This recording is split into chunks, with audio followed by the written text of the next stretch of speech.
Selamat berjumpa kembali dengan saya Ricky Francisco.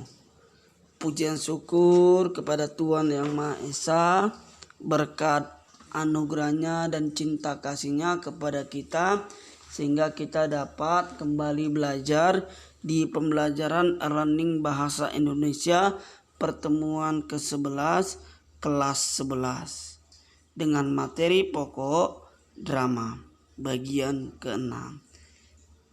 Sebelum saya menerangkan atau memaparkan materi kita pada hari ini, besar harapan saya peserta didik kelas 11, khususnya kelas 11 P1 SMA Negeri 1 Sumbul, memahami dan menyimak materi yang akan kita bahas, sehingga kompetensi dasar yang akan kita capai dapat benar-benar kita kuasai. Langsung saja. Pertama, saya akan menyampaikan kompetensi dasar yang akan kita capai pada pembelajaran ataupun pertemuan kita pada hari ini, yaitu mendemonstrasikan sebuah naskah drama dengan memperhatikan isi dan kebahasaan. Tujuan yang kita bahas ataupun yang akan kita capai yaitu peserta didik diharapkan mampu memahami teknik dan langkah-langkah pementasan drama. Yang kedua, peserta didik diharapkan mampu mendemonstrasikan naskah drama dengan memperhatikan isi dan kebahasaan. Lanjut saja. Inilah kompetensi dasar yang akan kita capai, yaitu mendemonstrasikan sebuah naskah drama dengan memperhatikan isi dan kebahasaan. Mendemonstrasikan berarti menunjukkan kepada orang lain, melakukan atau melaksanakan. Yang pertama kita bahas yaitu memahami teknik dan langkah-langkah pementasan drama. Jadi yang kita bahas pertama kali adalah memahami teknik dan langkah-langkah pementasan drama. Yang kedua yang kita bahas yaitu bagaimana mendemonstrasikan naskah drama dengan memperhatikan isi dan kebahasaan. Lanjut saja. Bagian pertama yaitu memahami teknik dan langkah-langkah pementasan drama. Mementaskan drama berarti mengaktualisasikan segala hal yang terdapat di dalam naskah drama ke dalam lakon drama di atas pentas. Berarti ada kata mengaktualisasikan, menunjukkan atau melaksanakan yang ada di dalam naskah drama itu di lakon yang terdapat di atas pentas.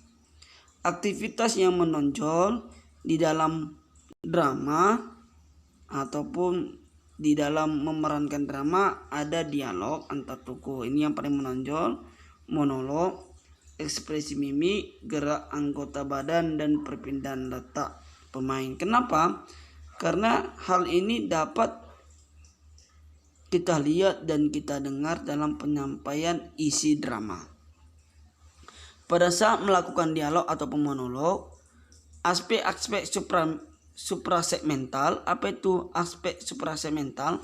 Lafal, intonasi, nada atau tekanan dan mimik mempunyai peran penting karena lafal, intonasi, nada, tekanan, mimik dapat mendukung penyampaian isi pesan. Jadi penyampaian isi pesan dapat kita lihat dari lafal, intonasi, nada, tekanan, dan mimik. Maksudnya bagaimana? Maksudnya adalah ketika kita menyampaikan pesan kekecewaan atau kemarahan, maka tekanan itu akan lebih tinggi, mimiknya pun akan lebih suram ataupun tidak enak, intonasi mungkin lebih keras. Itulah perbedaan antara yang namanya kekecewaan dengan kebanggaan. Oleh sebab itu, lafal, intonasi memiliki peran penting.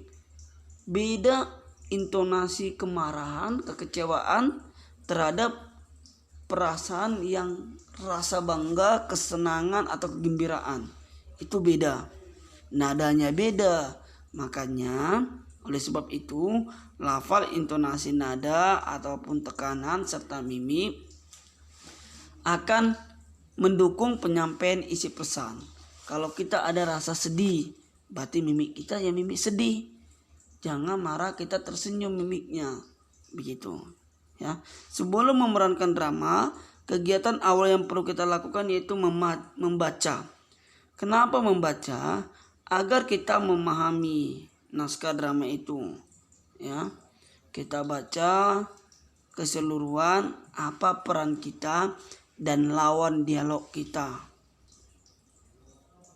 Naskah drama adalah karangan ataupun tulisan yang berisi nama tokoh, dialog yang diucapkan, latar panggung yang dibutuhkan, dan pelengkap lainnya seperti kostum, lighting, pencahayaan, dan musik pengiring.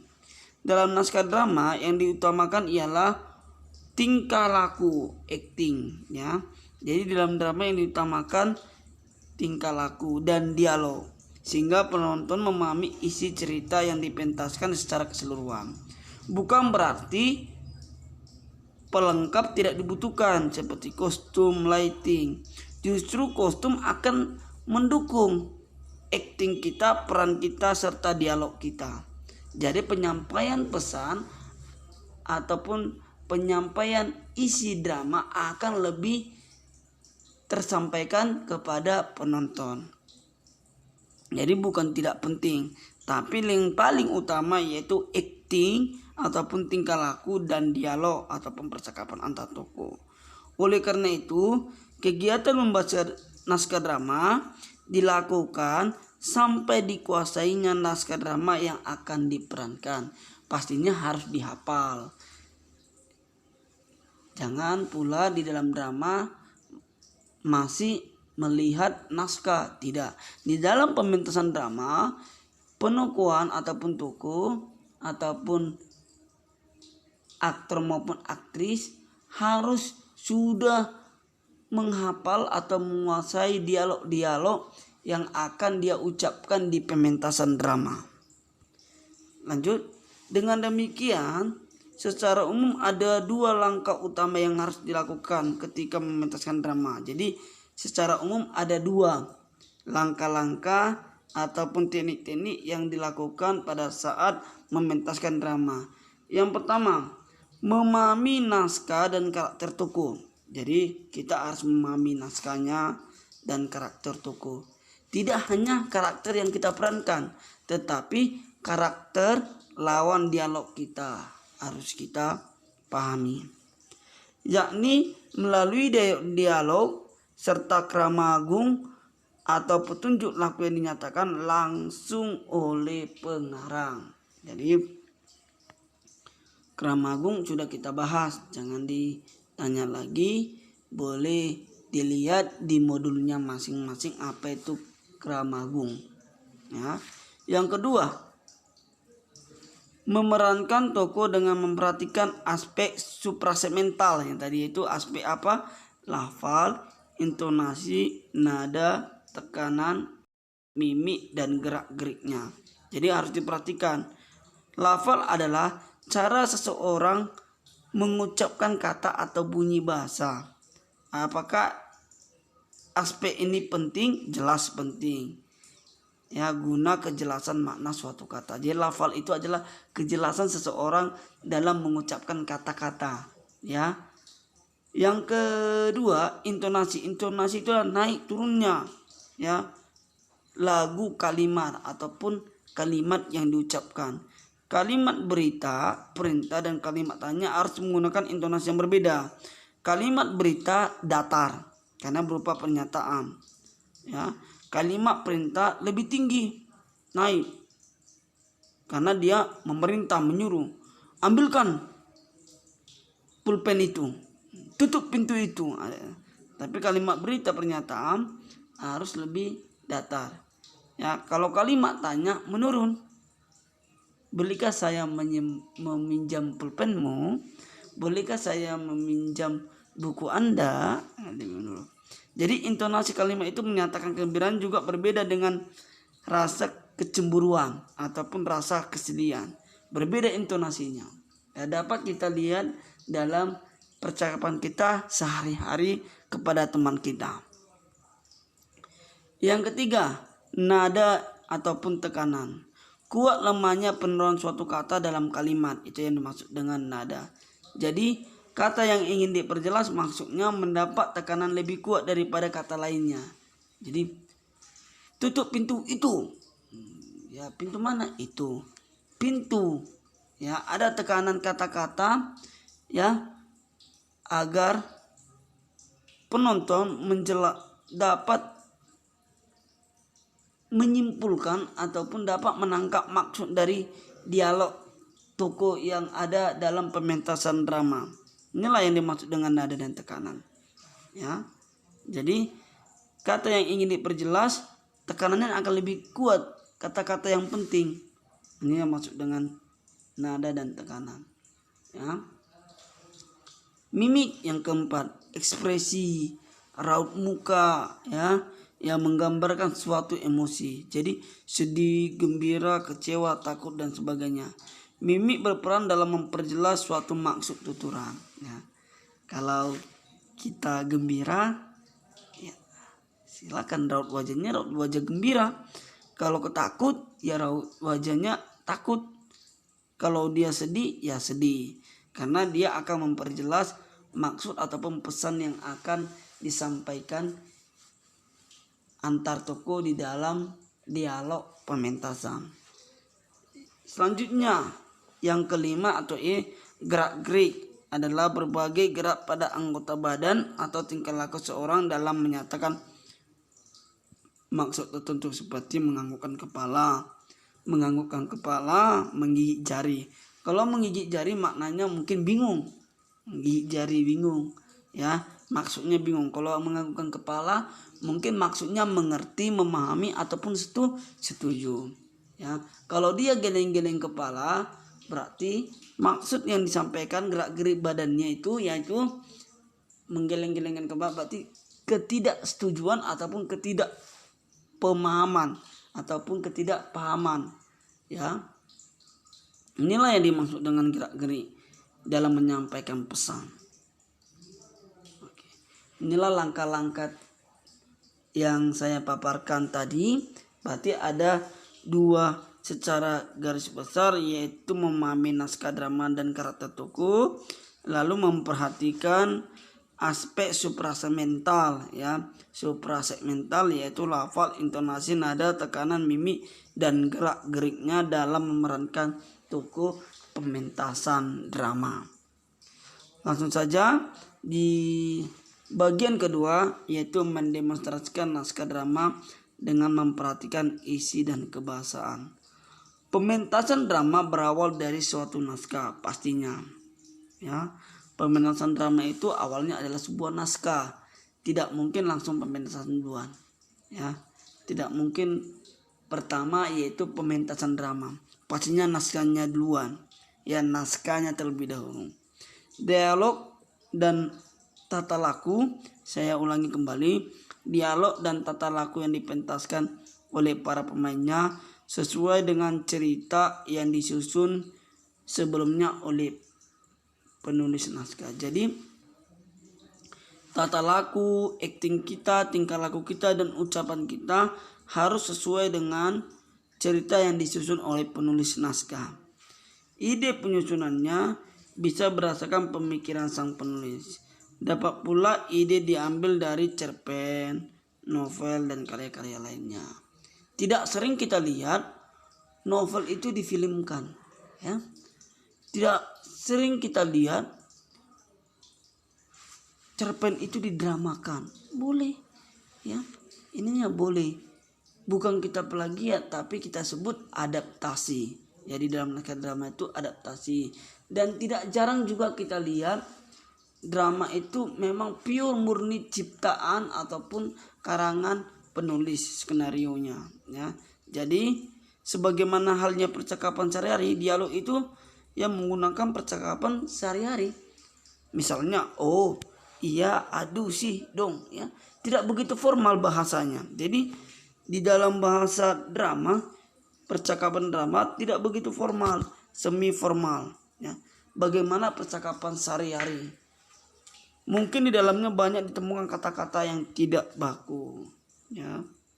Juga tidak lepas dari kalimat-kalimat seru-seruan pertanyaan. Mengapa kalimatnya tidak baku? Karena di dalam drama itu yang digunakan adalah percakapan sehari-hari.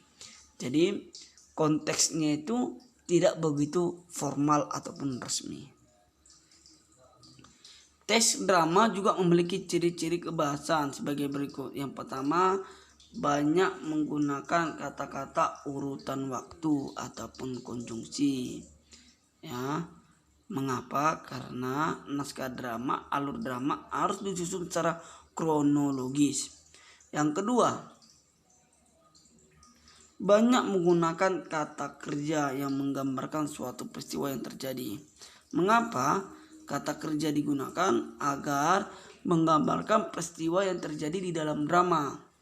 Yang ketiga, banyak menggunakan kata kerja yang menyatakan pemikiran atau kata kerja mental. Ya, di sini adalah kata kerja aksi, ya, di sini kata kerja mental, ya. Untuk menyatakan pemikiran, perasaan yang dirasakan oleh tokoh. Yang keempat, menggunakan kata-kata sifat atau descriptive language. Ya, mengapa? Karena dengan menggunakan kata-kata sifat, ya, di dalam drama itu tergambarlah sifat-sifat tokoh, tempat ataupun suasana, sehingga penonton memahami sifat-sifat yang ada dalam tokoh tersebut, tempatnya juga kondisinya mengetahuinya, dan suasananya pula demikian. Oleh sebab itu, di dalam mendemonstrasikan drama, hal yang kita lakukan itu adalah benar-benar memperhatikan yang namanya naskah drama.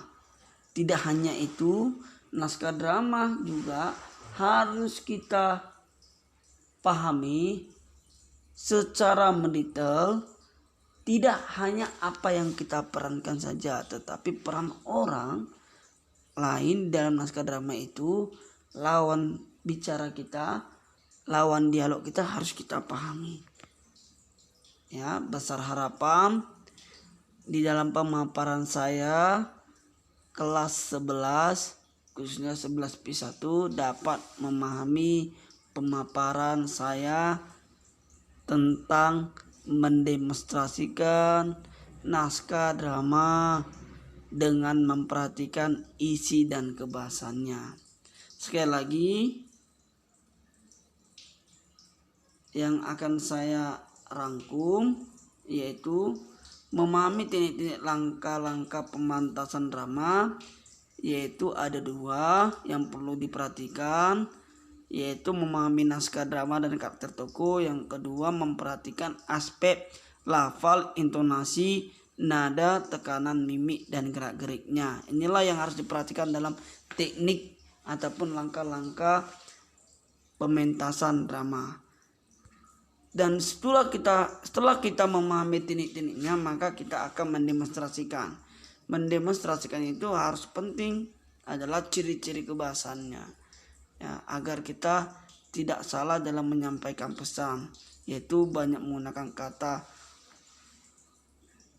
urutan waktu, yaitu konjungsi, banyak menggunakan kata kerja aksi, ya, banyak mengatakan kata kerja mental. Yang keempat, banyak menggunakan kata-kata sifat. Demikian pembelajaran kita hari ini. Besar harapan kelas 11P1 memahaminya. Apabila ada pertanyaan, maka sesi tanya jawab akan saya buka di Google Classroom sesuai dengan instruksi saya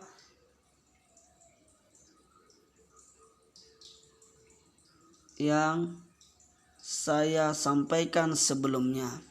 Jadi, peserta didik kelas 11P1 agar lebih belajar lagi dari referensi-referensi yang lain yang mungkin dapat menambah ataupun memperkaya ilmu Anda, pengetahuan Anda tentang drama.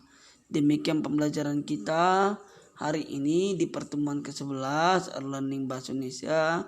Sekian dan terima kasih. Salam dan jaya pendidikan.